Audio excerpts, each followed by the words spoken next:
जब हम पैदा होते हैं ना, उसके बाद हम सब एक जैसे ही होते हैं। इस दुनियादारी में ही हम चलते फिरते रहते हैं।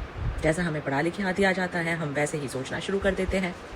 पर कुछ सोच जो होती है ना, जो 100 में से, 1000 में से, लाख में, करोड़ों में एक आधी सोल ऐसी होती है जो बहुत ज़्यादा ओवर गिविंग हो जाती है, क्योंकि उसका दिल बनाया ही इसी तरीके से जाता है।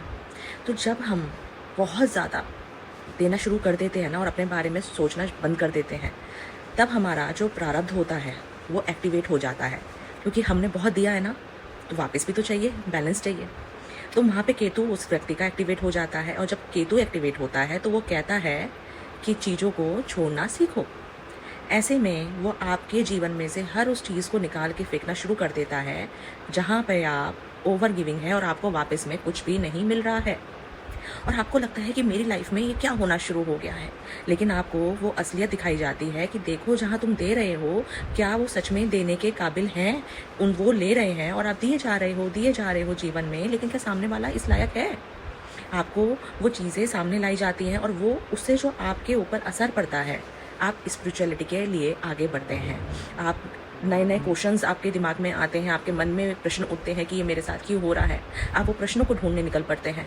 आपके 100 सवाल, 1000 सवाल आपके अंदर चल रहे होते हैं, आप उनको ढूंढने चलते हैं।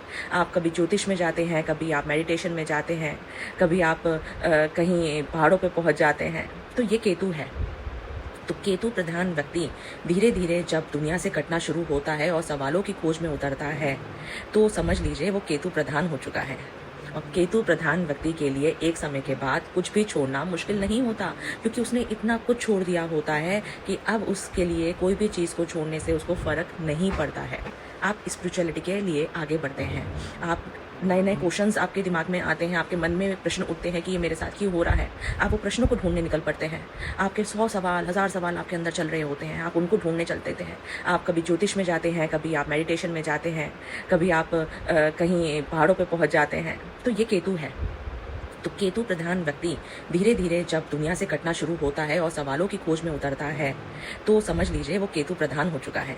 और केतु प्रधान व्यक्ति के लिए एक समय के बाद कुछ भी छोड़ना मुश्किल नहीं होता, क्योंकि उसने इतना कुछ छोड़ दिया होता है कि अब उसके लिए कोई भी चीज़ को छोड़ने से उसको फ़र्क नहीं पड़ता है। जब बहुत ज़्यादा डिटैचमेंट में आ जाता है ना, जब उसको पता है कि मेरे लिए क्या अच्छा है, मेरे लिए क्या बुरा है, तो ऐसे में वो अपने जीवन में ऐसी ऐसी चीज़ों को पा लेता है कि जो सामान्य व्यक्ति सोच भी नहीं सकता है।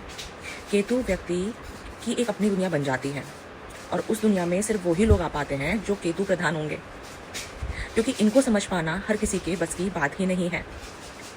केतु व्यक्ति एक समय के बाद, किसी ने मुझे कमेंट किया था कि समाधि में चला जाना चाहिए, तो केतु व्यक्ति समय समय पे समाधि में चला ही जाता है, कुछ कुछ सेकंड्स, कुछ कुछ मिनट्स के लिए।